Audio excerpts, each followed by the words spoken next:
All right, so we'll get into a movie that we both saw here, West Side Story. Like I said, West Side Story is a remake of the 1960s film, which was also based on Yes, a. yes, Yep. and that's a big important distinction. Where the original like '60s film that was an adaptation of the Broadway show. This film, directed by Steven Spielberg, and I think his first musical. It's a remake of that film. Yes, yes. Yeah, which was based on, like Nick said, the Broadway musical, legendary Yep. Broadway musical. Yeah, legendary musical with music by Stephen Sondheim, who just passed away. I think a week or 2 weeks ago, maybe. Yes. And you even have a person who's returning from that 1961 film, Rita, who plays Valentina. You have Rita Monaro, who's here again. She was in the 1961 film, and she's come back here for the 2021 film. So that was pretty cool. That was pretty cool to see. And there's even some buzz about her potentially even getting an Oscar nomination for her performance, which I could kind of see. Excuse me.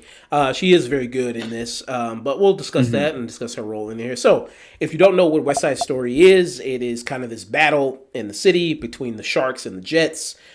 Here you have the Jets, who are kind of represented as the Irish and Italian people, losing their community because of the influx of immigration coming with Puerto Ricans, who the Puerto Ricans are the Sharks, and then yeah, and then the Irish and Italians would be the Jets, and just kind of battling for territory in this kind of New York neighborhood here. And one of the main people that you see as representative of the leader of the Jets is a guy played by Mike Faust, is his name. Who I think he does a really wonderful job here, and I think everybody really does a fantastic job, and it's nice to see people Yeah, singing. yeah, yeah. There's only one actor I think who is kind of shit in the bed, and that's only because, in comparison to everybody else in this cast, they are knocking it out of the park, and he's just kind of there. Is it Chino? No, it's Ansel Elgort. Ansel, really? Okay. Okay, we'll Yeah, I talk think about. he's just a really mediocre actor. Oh, okay. We'll talk about that because I feel differently here. But yeah, so you have that Mike Faust, who kind of represents. He's one of the leaders of the Jets here.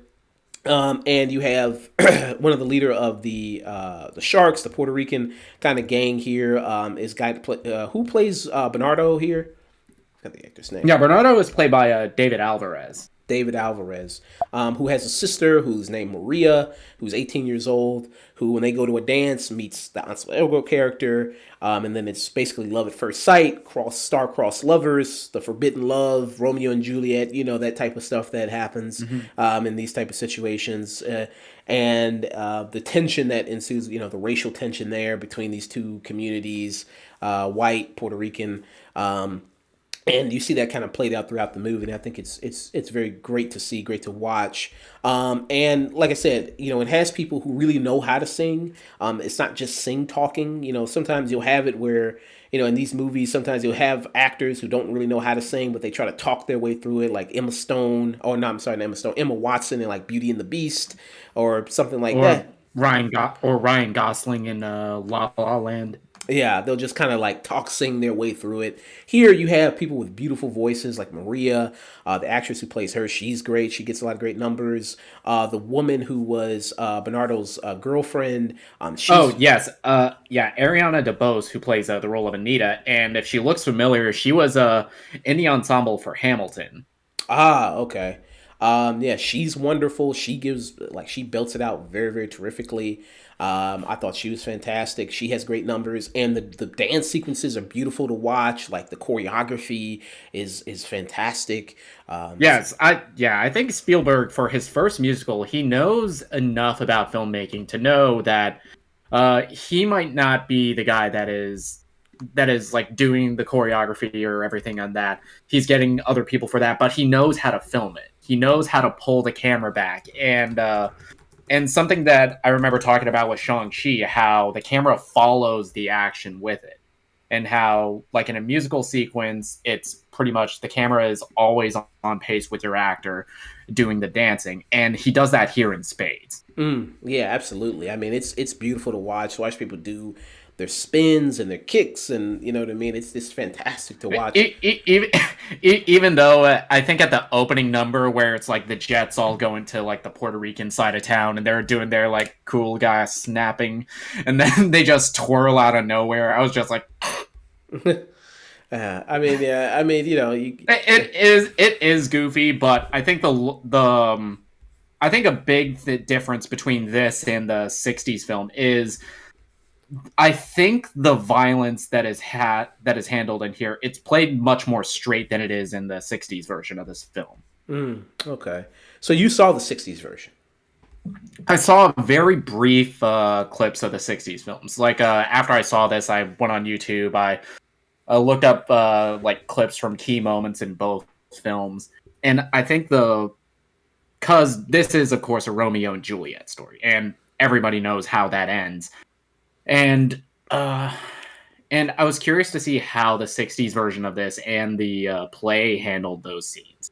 And I think here the violence is treated as straight as could possibly be because that's like one of the things I loved about this. It is the contrasting tones between this like very light, playful Broadway show that's like has so full of life and energy, and then the real world consequences of the violence that's handled here. Yeah.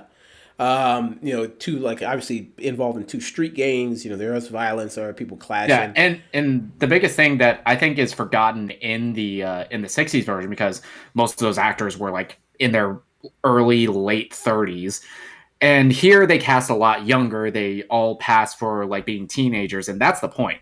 These are teenagers that are, to put it mildly, really fucking stupid. So they think that they're invincible. They don't understand the consequences of their actions or how life altering or life ruining a lot of their violence is. Yeah. And yeah, I think it's, you know, they really, you know, show that beautifully throughout the whole film and through the performances. You know, and you know, each person really gets a chance to really shine with their musical numbers. You know, like I mentioned, Bernardo has a great musical number. Mm-hmm. Maria, you know, Ansel Elgort, who you talked about not liking in this movie, and I, you know, so far with Ansel Elgort in this movie, I think this turned me kind of more around on him. I've never been that impressed with him in movies myself. Like you know, Baby Driver, never was really didn't think he was all that great. Yeah, I think with him, I think it's a case of I don't think he's bad. I just think everybody else is overshadowing him completely. It's like in the musical numbers he has with Rachel Zegler, she is singing like she is on stage, like she is on Broadway, and he is singing like a generic bubblegum pop star. I felt. Okay, I thought I he. th- I think I think of like with a lot of his other movies, I think it would have been improved with a different actor. Okay. You know, preferably one that isn't an accused rapist. Okay. All right. Yeah, maybe. But yeah, I thought you know he had a pretty decent voice. I thought it was pretty good. Yeah, I think there are other people who are better singing wise. But I still thought he held his own pretty well. And I think that the you know the whole cinematography of the movie looks gorgeous as well. How they have everything kind of set Mm-hmm. up and the colors that really pop, they really are vibrant on screen. You know, this being you know set in the '60s, people wearing you know these you know the outfits and the colors, you know, the yellows and the blues and the reds, especially you know when she's dancing. Bernardo his girlfriend here, her character name is what's her character's name? It's Anita. Manita. She's really great. You know, the way she moves. You know, her dress. She wears like this nice dress to the ball, to this like this ball there. This and she the way she twirls around with the dress looks really fantastic. And I was really impressed by that. And yeah, I mean, you know, and I think a lot of the emotional gut wrench, a lot of the stuff in this works really well. Real is a good gun punch. The theater, I was, you know, in a lot of the audience reaction was, you know, visceral. You know, a lot of people really felt it when those kind of moments came, and I think it landed very well. And you know Spielberg, obviously, you know people are I think a little skeptical maybe of this remake, you know, because of Mm-hmm. the West Side Story being such a classic the way it is. But obviously, it helps when you have Spielberg, who's one of the greatest living directors ever. You know what I mean, coming out here and Yes. doing it. yes, that, and you have actual Latino actors playing Latin characters, which is a huge knock against the original '60s version. There was a lot of brown face going on in that reproduction. Yeah, so that that also helps a lot here. I love this movie a lot. I'm going to say my Mm. favorite phrase of the year. Hey, this might be in my top 10. This is my favorite. We are at that point of the year where I think a lot of studios are putting their Oscar hopefuls out. So you might be hearing that a lot this week, the next couple shows. Yeah, and we're gonna do a best of 2021 in January, the first week there. So we're gonna be doing that, the best of there. So yeah. This I think it's definitely gonna make it. This definitely is gonna get nominated for best picture. Mhm. I have no doubt about that. And I think y'all can see a lot of these people being nominated for the performance. Like I said, a lot of people talking about Rita Monaro, and a lot of people talking about her being nominated, Best Supporting. And I could see Maria, the actress Rachel Ziegler, I could see her being Yeah, nominated. yeah. Rachel Zegler, she is wonderful, and I think this might be her feature debut. Mm, And holy crap, it is! And she is already blowing up off of this. Her next projects are the Snow White remake and Shazam, mm, and she is blowing up on this. She is a wonderful singer. She captures so much visceral emotion in every single scene she's in. And the only knock I have about it is Ansel Elgort is just kind of there, mm. which I think was a criticism of both the original stage play and the '60s film, because Tony is kind of supposed to be this blank slate character. Okay. I thought her number she did with Anita was fantastic. I thought that was fantastic. I thought that was a Oh, great and number. yes, yeah, that's one of my favorite numbers. I think I Feel Pretty, because it's set in this department store and she's like going around through all the different departments, trying on different outfits, doing all the dancing with it. Might be one of my favorite numbers in this. Yeah. There's a lot of really, really great numbers in here. I love the Yeah, Amer. that's fantastic. America, which is Oh yeah. probably one of the best songs in this. Yep. My personal favorite might be G Officer Krupke, with a bunch of the Jets sitting in the police station, and they're all just going about why they are this way, why their home life is this tragic, and how it's played as a joke. Yeah. Yeah. There's a lot of great sequences here. A lot of great Yeah, numbers. yeah. Spielberg. He's working with great material. This is one of the greatest Broadway shows of all time, from one of the greatest composers and writers ever. Yeah. And I yeah. Have you ever seen the play?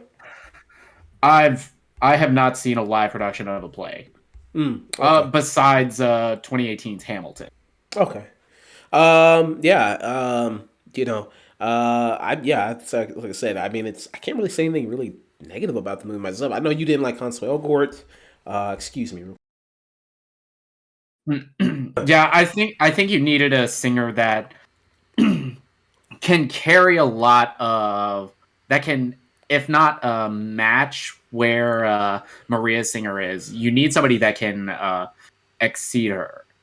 You need somebody that is on the same level as her, and I don't think he is. I think Colton Ryan from Dear Evan Hansen could have easily played this role and matched her vocally. Interesting. Um. Well, I mean, for me, I thought he was decent enough. I thought he was pretty solid. I can't really say anything too negative about it. Um, yeah, I like a lot of stuff about this movie. I thought it was fantastic from beginning to end. Maybe it was a little, maybe too long. Maybe I guess at 2 hours and 36 minutes, maybe. But I mean, you had a lot of story to tell. I think they used that time very wisely, and do a very good job. Yeah, I enjoy this a lot. Love it a lot. I would give it a very, very strong tune in for me. What about you?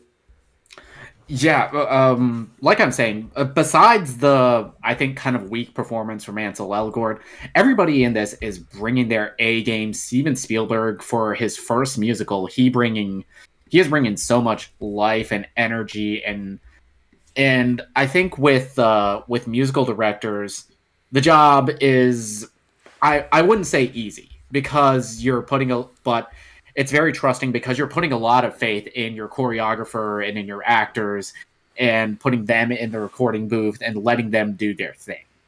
And I think he is wonderful. He brings a lot of life and energy to a film that on paper I'm straight up I was not looking forward to. I have very strong opinions with a lot of musicals, especially stuff that's this old, which by today's standards is could be a little corny, especially if you didn't grow up in the as a theater kid. But this turned me around 100%. I absolutely adore this film. I give it a strong tune in as well. You a theater kid? No, I was not. Oh, okay. Okay, all right. Yeah. What was the last movie Steven Spielberg did before this? It was Ready Player One, wasn't it? I think it was Ready Player One. There might have been. I think he might have had one of his Oscar bait movies before that, but oh no, his last two was The Post and Ready Player One. The Post. What was the Post again? It was Oscar bait. Okay. All right. It was Meryl Streep coming out of her cave in order to get her obligatory Oscar nomination. Okay. I really really enjoyed it. Yeah, this is definitely a rebound after Ready Player One. Yeah, it's easily the best movie he's done in the last 5 years. The best thing he's done since Bridge of Spies. Yeah, yeah, very much so. So yeah, we highly recommend you guys check it out. Go see it if you can.